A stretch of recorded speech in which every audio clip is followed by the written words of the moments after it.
اچھا مائنورٹیز پہ تھوڑا آ جاتے ہیں. ہمارا مذہبی حق جو ہمارے مذہبی حق ہیں, اب مجھے بتائیں آپ ایک ڈپارٹمنٹ میں کام کرتی ہیں, سمجھے عید تہوار آیا, کرسمس آئی, کچھ آئی, وہاں بھی حق مارا جا رہا ہوتا ہے, چھٹی کا حق بھی مارا جا رہا ہوتا ہے.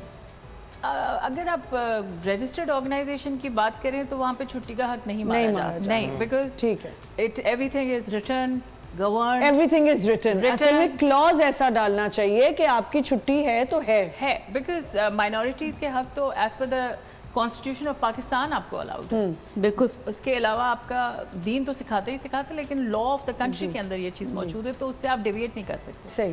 ایکچولی ایکسپلائٹیشن جب ہوتی ہے جب آپ کوئی اننیسیسری شاید فیور مانگ رہے ہو کچھ کیسز میں, جی آپ نے اتنی چھٹیاں پہلے کر لی ہوتی ہیں اور آپ نے اپنے باس کو یا جو بھی آپ کے سینئرز ہیں ان کو آپ نے کہا ہوتا ہے کہ سر بے شک مجھے میری عید کی چھٹی آپ مت دینا. وہ اس نے اس وقت اس سچویشن کو سنبھالنے کے لیے یہ بات کی ہوتی ہے. ٹھیک ہے. And when the time comes وہ پھر ان کو یاد ہوتا ہے. بالکل, باسز کو سب یاد ہوتا ہے, بے شک لکھا نہیں ہوتا لیکن their memory is such that they remember everything. یہ مجھے لگتا ہے اس میں کوئی غلط بات بھی نہیں ہے. اگر کوئی ایک کمپنی ہے یا کچھ چل رہا ہے, it's a big responsibility, and اس میں کوئی بری بات نہیں ہے اگر آپ کو کوئی چیز یاد دلائی جا رہی ہے اور آپ نے وہ نہیں کر کے دیا. ہمارے یہاں یہ بھی ہوتا ہے کہ جو امپلائرز ہوتے ہیں, امپلائیز بھی بہت ایڈوانٹیج اٹھا رہے ہوتے ہیں کہ یار چلو جی یہ کر رہے ہیں, ان کے ساتھ کرو ایسے, یہ ہمارے بغیر چل ہی نہیں سکتے. ایسا ہے کہ نہیں ہے؟ جی جی بالکل ایسا ہی ہے. جنرل ایروگنس اراؤنڈ ایگزیکٹلی آور کیپیبلٹیز. ہم نے تھوڑی دیر پہلے اسی کے حوالے سے بات کی, اپنی مرضی کا حق ہم ہر جگہ جتانے لگ جاتے ہیں. یہ آئی ڈونٹ نو یہ کب شروع ہوا تھا یہ کہانی, بٹ پاکستان کے اندر یہ کانسیپٹ ہے نا, اپنا گھر بچاؤ باقی کے گھر تباہ کر دو, رائٹ. اینڈ یہ آپ کو جینڈر اس کے اندر وارز کے اندر بہت زیادہ نظر آتا ہے کہ اپنی بیٹی کو اپنی بیوی کو بچاؤ مگر اس کی بیٹی is fair game for us. تو and this is a attitude, it's a mindset, and یہ مینیفیسٹ کرتے ہیں ان ایریاز میں, and it's a predator versus prey mindset. اور یہ چھوٹے لیول سے بھی آ سکتا ہے کہ where an employee is taking advantage of an employer یا امپلائر وائس ورسا, یا یہ بہت ایکسٹریم کیس میں کرمنل ایکٹس کے اندر بھی آپ کو یہ مینیفیسٹ ہوتے ہوئے دیکھتے ہیں. یہ مائنڈ سیٹ ہے, اور یہ مائنڈ سیٹ ہے جو پاکستان کے اندر بڑا کمفرٹیبل ہے. الٹا اگر ہم آپ کسی کو کہیں کہ یار اس نے, میں اگر کسی کے پاس جا کے کہوں جنرلی کہ یار اس نے میرا حق مارا ہے یا اس نے میرا فائدہ اٹھایا, تم ادھر کیا کری تھی, ایگزیکٹلی تمہارا کیا, تم یہ حلیہ کیا تھا تمہارا اس ٹائم پہ. یہ تو ججمنٹل چیزیں ایگزسٹ کرتی ہیں, آج بھی کرتی ہیں, لیکن اس میں ایک چیز میں ایڈ کرنا چاہ رہی ہوں, بیکاز میں بزنس کمیونٹی کے ساتھ بہت کلوز لائزون میں کام کرتی ہوں. اٹس ناؤ بین 12 ایئرس جو کہ میں بزنس کے اس میں آ گئی ہوں. I have seen the change and the acceptability of the gender. اب ہم جینڈر نہیں دیکھ رہے, ٹھیک ہے, انکلوژن جو کہہ رہے ہیں نا, تو وہ پریکٹس, کیونکہ اینڈ آف دا ڈے میری آسٹریلین ایمبیسڈر تھی ہر ایکسلنسی مارگریٹ نے, ان سے کسی نے پوچھا کہ اگر آپ ہمیں اپنی وومن بزنس کمیونٹی سے کر دیں, so she gave a very upright straight answer that there is no woman and men, it's business, it's business person. اور ابھی جتنی بھی فنڈنگ کی طرف اگر ہم بات کریں, کوئی گرانٹس آ رہی ہیں انٹرنیشنل بھی, so they are talking about women empowerment. تو ہو گیا نا, کیونکہ دیکھیں جتنی جو خواتین اگر 10 سال پہلے انہوں نے شروع کیا تھا, تو وہ اب مائکرو سے اب وہ مڈ سائز پہ پہنچ گئی ہیں.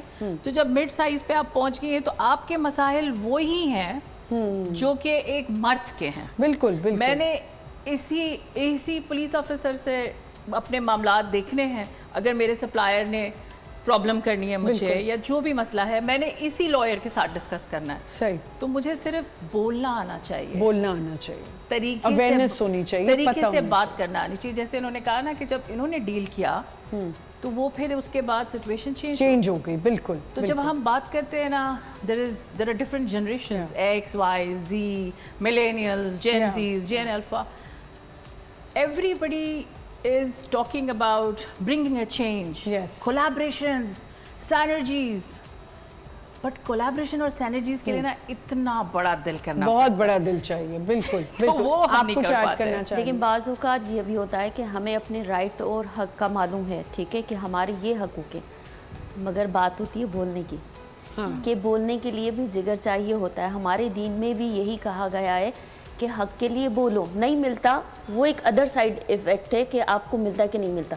لیکن آواز دیکھیں, آواز دبا بھی تو جاتی ہے نا. اگر حق کے لیے بولنا بھی کوئی چاہے, اگر میں اپنے حق کے لیے, ہمارے یہاں تو سب سے پہلے یہ ٹینشن ہو جاتی ہے اگر آپ کسی بھی جگہ کام کریں, حق کے لیے بول رہے ہیں, آپ کہیں آپ نے کوئی کام کیا, میں تو اپنے کام سے ریلیٹڈ ہی بات کروں گی نا, یا کوئی بینکر ہے کچھ ہے, وہ اپنے حق کے لیے بول رہا ہے, اس کو یہ ڈر پڑ جاتا ہے میری نوکری نہ چلی جائے, میں کیسے بولوں گی یا میں کیا بولوں گا. یہ ہر جگہ ہے, یہ دیکھیں یہ بہت بڑا معاملہ ہے کہ آپ کو ٹینشن ہو جاتی ہے.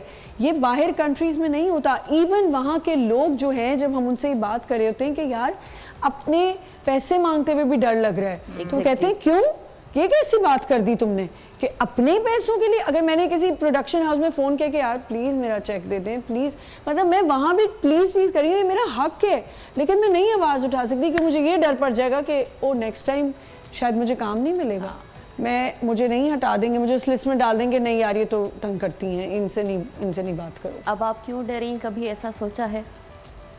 کیونکہ آپ اس لیے ڈر رہی ہیں کہ اگر 100 کے تعداد ہمارے بیچ میں ہے تو اس میں سے صرف 2 یہ ریز کریں گے. ہاں کوئی نہیں بول رہا, کوئی نہیں بول رہا. اگر باتھ روم کا پرابلم پڑا ہوا تھا کل ہمارے سیٹ پہ تو ہم 3 لوگ ہی بول رہے تھے. اب میں سب کو کہہ رہی ہوں بھیا آپ لوگ بھی بولیں, کل صرف میرا نام نہ چلا جائے کہ میں نے ہی صرف بولا تھا کہ مجھے ہی صرف باتھ روم سے پڑا, باقی تو سب کسی کی نیچر کال نہیں آ سکتی, صرف مجھے ہی پرابلم ہے. باقیوں کی نیچر کال اس لیے نہیں آ رہی کہ ان کو معلوم ہی نہیں ہے نہیں کہ یہ میرا رائٹ ہے بھائی, جو میں بول رہی ہوں وہ میں اپنے رائٹ کے لیے بول رہی ہوں, روک کے بیٹھی معلوم نہیں کیسے بولی یار. مطلب آپ سوچیں کہ وہ ڈر رہے تھے کہ یار ہم بولے, میں نے کہا there is no other functional bathroom, کام کیسے ہوگا پورا دن, تو کیسے کام کریں گے, اور جو جن کے لیے باتھ روم تھا وہ باتھ روم لاک کر کے چلی گئیں, تو کون کیسے کام کرے گا. تو وہ ڈر رہے ہیں آپس میں کہ کیسے بولیں, کیا بولیں. یہ ہم اگلے کو ایک اتھارٹی بھی ایسی دے دیتے ہیں, ہم نے بھی پک اینڈ چوز کیا ہوا نا, تم بول سکتی ہو میں نہیں بول سکتی, آپ کا حق ہے بولنا کیونکہ آپ سپیریئر ہو گئی ہیں, آپ کا پلہ بھاری ہو چکا ہے, تو آپ بولیں گی اپنے حق کے لیے. یہ جو آئی ہے نا دوسری, یہ نہیں بول سکتی یا یہ بچہ نہیں بول سکتا. اس میں ایک ایڈ کرنا چاہوں گی چیز کہ آپ نے کہا نا کہ بالکل جب 3 بولتی ہیں, اصل میں ہمارے معاشرے میں سائلنس کو ادب سے جو ہے سنونیمس کیا جاتا ہے کہ سائلنس از ادب. مطلب جو لوگ کلچرڈ ہوتے ہیں, سیویلائزڈ ہوتے ہیں, وہ خاموشی اختیار کرتے ہیں. تو یہ ہمیں سب سے پہلے اس سوچ سے باہر آنا ہے. دوسری بات یہ کہ آپ نے کہا کہ ایک پورا کمرہ ہے جس میں 3 لوگ بول رہے ہیں, تو شروعات یہیں سے ہوتی ہے. آج 3 بول رہے ہیں, کل 5 بولیں گے, پھر 6 بولیں گے, پھر 8 بولیں گے, just because no one is speaking. تو اس کا مطلب یہ نہیں ہے کہ میں بھی خاموش رہوں, کیونکہ دیکھیں جو پہلا قدم لیتا ہے, جیسے آپ نے پہلا اسٹیپ لیا, اس کی کاسٹ تو ہے, ہر جگہ میں ہی پہلا قدم لیتی ہوں, that you have to pay the cost. لیکن ایک وقت آپ کا آئے گا جب آپ ہی کے اسی ڈپارٹمنٹ میں, بلکہ آپ ہی کی فیلڈ میں یہ بولنا اتنا عام ہوگا جس کی شروعات آپ نے کی. تو دیٹ مینس کہ آپ نے ٹرینڈ تو سیٹ کرنا ہے. اور میں سمجھتی ہوں کہ just because every thing has a cost, تو میں بھی کاسٹ پے نہیں کروں گی, دوسرے بھی نہیں کریں گے, ہم اپنی رسپانسبلٹی ایک دوسرے کو شفٹ کرتے رہیں گے, then how the society will change. ایک اور پرابلم بھی نا ہمارے یہاں, ایک خاتون ہے جو اپنی پڑوسن کے پاس آتی ہے, جو ایک ایجوکیٹڈ عورت ہے, جو اس کے لیے بول سکتی ہے, let's suppose she is an activist اور she is a lawyer whatever, and she can help her. اب اس نے اس بیچاری کی ہیلپ کی, اس کے حق کے لیے آواز اٹھائی. ہمارے یہاں ڈر, یہ بھی ایک خوف ہے, یہ ان جگہوں پہ بھی ہے.